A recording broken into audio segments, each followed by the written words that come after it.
Napagtap namin ang laging dalangin.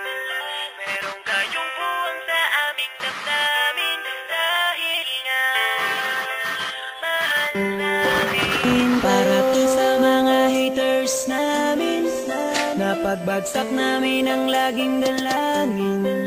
Merong kayong buwang sa aming damdamin. Dahil nga mahal namin. Para to sa mga haters namin, napagbagsak namin ang laging dalangin.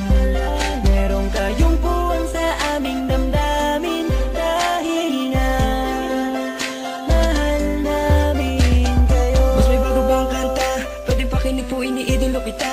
Pagtalikod mo iba na ang binubulong na taliwas sa mga bagay na tunay at yan ang ipinapakita na kailangan ba kami na otoin pa sa dami ng sinabi mo wala naman tumama. Puro panguhulaan sa di ko makalait. Ano ba ang nagawa, bakit ka nagagalit? Ngunit pwede ba na humalik? Dahil pag-ibig sa sukli kong pabalik. Hindi na kailangan lumala pa ang galit. Kapayapaan magkaisa ng kapatid, yeah. Minamahal ka namin kung ikaw ay nagagalit. Okay na sa amin kung kami ay nilalait. Luwa pa, sige na, sige pa, pagkat lalo dumadami ang mga naniniwala. I-dislike kung naniniwala ka na talagang walang karapatan. Ang mga luma pipilit, hindi umaga sa halip. Payayakapin ka namin na magaan sa loob ng aming mga puso pagkatigil malapitin. Isasama ka na din sa aming panalangin. Huwag ka na mag-alala, sumama ka sa akin. Tanggalin ang takot, pag-ibig ang pairalin mo. Teka lang bro, bago ko muna ipasa tong mikropono. Sana ay nakikinig ka sa mga tula ko na sinabi. Ito ay alay ko sa'yo. Para to sa mga haters namin, napagbagsak namin ang laging dalangin. Merong kayong puwang sa aming damdamin. Dahil nga mahal namin. Para to sa mga haters namin, napagbagsak namin ang laging dalangin.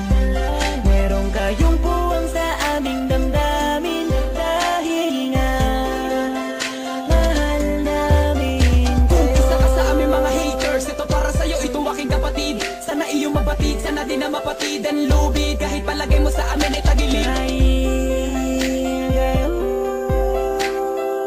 Ang dahilan kung bakit na mayagpag kami dito. Taos puso naming tinatanggap mga panalait nyo. Salamat sa'yo. Para sa inyo ito, mahal namin Mula pa kayo. lang ang una hanggang sa ngayon, madami na mga bati ko sa akin ay gumagabay. Akala mo mga anghel, lalagi sumusunod, bumubulong sa likod. Nagkasakasama lagi sa paglalakbay, ngunit ako ay di nawala ng mga pag-asa. Kahit na mga pasakit ang tinatamasa. Dahil ang alam ko tayo'y nilika upang magpatawad at mahalin natin ang ating mga kapwa. Di ko na dapat pang pagtulan ng mga ganyan kahit pa ibaon nyo ko na libong ulit. Mananatiling nakatayo aking mga paa at patuloy lamang ako sa paggawa ng awit. Dahil alam ko sa sapit ang araw na ako ay inyong matatanggap at di na muling mapapatamaan ng mga katagang tumutulak upang ako ay maging matibay. Kaya naman kayo'y aking pinasasalamatan. Para to sa mga haters namin, napagbagsak namin ang laging